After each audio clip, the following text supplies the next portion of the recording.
Welcome back. तो बात करेंगे, हुकूमत ने तहरीक इंसाफ के खिलाफ शिकंजा मजीद सख्त कर दिया है। बानी से मुलाकातों पर मुकम्मल पाबंदी आयद कर दी गई है और अडियाला जेल के बाहर सिक्योरिटी भी सख्त कर दी गई है। तहरीक इंसाफ के 132 रहनुमाओं के नाम ECL में भी डाल दिए गए हैं, जबकि इलेक्शन कमीशन ने बैरिस्टर गौहर को पार्टी का चेयरमैन भी तस्लीम करने से साफ इनकार कर दिया है। अयाज साहब क्या कहते हैं, आने वाले दिनों में क्या देख रहे हैं सियासी मंजरनामा? देखिए, सियासी मंजरनामा तो ये काफ़ी अरसे से हम यही देख रहे हैं, मतलब ये PTI के खिलाफ ही सारा कुछ हो रहा है। अब चूंकि एक मुलाकात इतने अरसे बाद हुई थी, उसके बाद एक बहाना मिल गया कि जी मुलाकातों पे पाबंदी लगा दें, देखते हैं कितनी देर ये पाबंदी बरकरार रह सकती है। अब हुकूमती अरकान बार बार एक ही बात कर रहे हैं कि जी PTI को शायद ख़त्म कर दिया जाएगा, ये मुक जाएगी। को PTI पे पाबंदी की बातें भी हो रही हैं, तो PTI पे पाबंदी की बातों की मुझे समझ नहीं आ रही कि वो इलेक्शन कमीशन उसको बतौर जमात तस्लीम करने के लिए तैयार नहीं है। तो जब वो पार्टी नहीं है तो उस पर पाबंदी लगाने का आपको क्या फ़ायदा होगा, मुझे ये भी समझ नहीं आ रही। एक चीज़ अलबत्ता है, ये जो पॉलिटिकल पार्टीज होती है ना, ये एक दूसरे की स्ट्रेंथ होती हैं। एक पॉलिटिकल पार्टी दूसरे की स्ट्रेंथ होती है। जब मोहतरमा बेनज़ीर भुट्टो खुद साख्ता जलावतनी हुई ना उनकी, तो उसके बाद नवाज शरीफ साहब की गवर्नमेंट ख़त्म हो गई थी।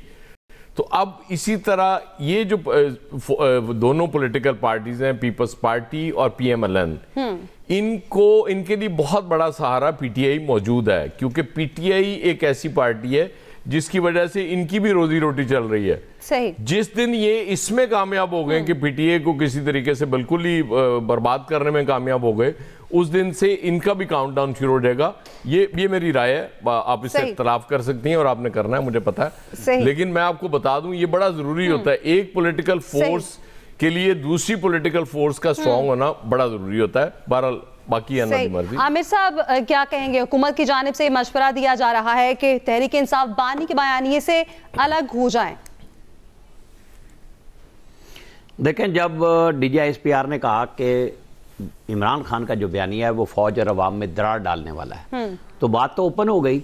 लेकिन आज खुद बैरिस्टर गौहर ने अभी असम्बली में भी बात की और पहले भी बात की, और फिर स्पीकर ने ऑफर कर दी कि मैं तैयार हूं बातचीत के लिए।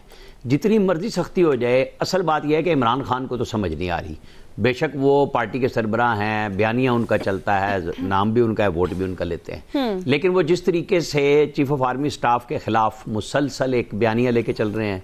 फिर उनकी बहन की जो मुलाकात हुई थी वो इसी यकीन दहानी पे हुई थी कि वो इसको सियासत के लिए इस्तेमाल नहीं करेंगे, उसको खुल के किया गया। अब भी अगर ये 3-4 बड़े सियासतदान PTI के अपने अगर चाहें स्पीकर के जरिए, मेरा ख्याल है कि ये वो गारंटी दें जैसे एफिडेविट इससे लिया जाता था आदम नज़ीर तारड़ से, और महीने में एक मुलाकात नवाज शरीफ से कोट लखपत जेल में होती थी 1 घंटे की, कि बाहर जाके आप सियासी बयान नहीं देंगे। तो ये कोई ऐसी बात नहीं है कि जो ये रोना पिटना पड़ा हुआ है जी, हम भी कहते हैं कि मुलाकात होनी चाहिए, लेकिन अब तो सारी चीजें पब्लिक हो गई है ना, कि कोई चीज छुपी नहीं हुई कि PTI के साथ वो कुछ हो रहा है जो इन्होंने किया था। अब इस पे भी बहस कर सकते हैं कि जी ये उन्होंने गलत किया था तो आप भी गलत कर रहे हैं। कर वही रहे हैं जिन्होंने पहले भी किया था, अब भी किया था, और वो बबांगे दोहल कह रहे हैं कि आप रियासत के साथ लड़ेंगे तो जवाब आपको मिलेगा। अगर सियासतदानों से आपने कलाम नहीं करना, असम्बली में बैरिस्टर गौहर ने किया ना बात, उनको ये चाहे इलेक्शन कमीशन ना माने, लेकिन PTI डीनोटिफाई नहीं कर सकती एज चेयरमैन, क्योंकि उनकी पार्टी का जो थोड़ा बहुत वजूद है वो उनके नाम पे है। सेक्रेटरी जनरल तो जो हैं, जो नामजद हैं, उनका तो कहीं कोई नोटिफिकेशन नहीं है। सलमा अकरम राजा जो इनको इमरान खान ने पार्टी सौंप दी है, सियासतदानों को हटा के, होश के नाखून सियासतदानों को लेने। आप PMLN और पीपल्स पार्टी को जितनी मर्जी नसीहतें करें, ये एक दूसरे को नाकाम करके इकट्ठे होके COD करके आए बैठे हैं। आज नुसरत जावेद ने भी लिखा, सोहेल वड़ाइच ने भी यही बात लिखी जो अयाज साहब कह रहे थे कि सब एक दूसरे को रास्ता दे, लेकिन रियासत के ऊपर तो किसी का रास्ता नहीं है ना। सियासतदानों को समझना चाहिए कि पाकिस्तान से ऊपर ना समझे अपने आप को, इसके अंदर रह के इसी एम्बिट में सियासत करनी है तो रास्ता बनाए। बिल्कुल, रियासत को मुकद्दम रखना चाहिए। फैसल साहब, आपके कहते हैं हुकूमत ने PTI के गिर्द शिकंजा मजीद सख्त कर दिया है, मुलाकातें भी बंद कर दी गई हैं। क्या देख रहे हैं आने वाले दिनों में सियासत किस रुख जा रही है? ये बात यह है कि तहरीक इंसाफ का जो सबसे बड़ा खौफ क्या है कि वो बयानिया बनाने की मास्टर है, बयानिया मास्टर है। सही। वो किसी भी बात पे अपनी मर्जी का बयानिया जो है पूरी शिद्दत के साथ जो है वो बना लेती है, और लोग उसको, आम आदमी उसको जो है ना ओन कर लेता है। अच्छा, बयानिया कहाँ बनाते हैं? सोशल मीडिया पे बनाते हैं। तो जो उसके मुखालफीन है, जिनमें नंबर 1 पे मुस्लिम लीग नून है, उसको कहाँ पे मुकाबला करना है? सोशल मीडिया पे करना है, और करना चाहिए। इस वक्त सूरत हाल ये है, अगर आप सोशल मीडिया ख़ासतौर पे एक्स और फेसबुक को अगर आप देख रही हैं, इस वक्त मुस्लिम लीग के अंदर घमसान का रन पड़ा हुआ है और वो एक दूसरे से आपस में लड़ रहे हैं। और मुस्लिम लीग के जो इस वक्त ट्रेंड बन रहे हैं वो एक दूसरे के खिलाफ बन रहे हैं। सही, तहरीक इंसाफ के खिलाफ नहीं बना रहे, एक दूसरे के खिलाफ बना रहे हैं। एक को जो है वो अता तारर साहब लीड कर रहे हैं, एक को जो है वो अफसार आलम साहब लीड कर रहे हैं और दोनों एक दूसरे के खिलाफ जो है वो इस वक्त जो है एक्स पे जो है वो घमसान का रन पड़ा हुआ है। तो भाई तहरीक इंसाफ से आप शिकवा क्या कर रहे हो? आप बनाओ ना बयानिया, आप करो ना मुकाबला। देखिए आपको तो आपस की जो है वो इस वक्त लड़ाई से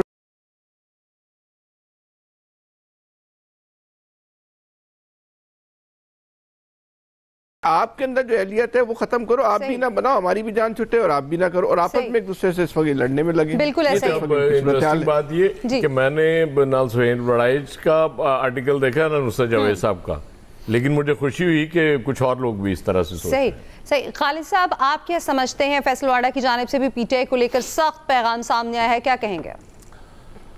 देखिए, जो आमर अली आसराना ने बात की कि स्पीकर कौमी असम्बली ने आज भी बात की, आपको याद होगा कि चंद रोज़ पहले NDU में जो है वो तमाम पार्टियों के लोग और तमाम मकातब फ़िक्र के लोग वहाँ पर गए थे, जिनमें PTI के लोग भी गए जी।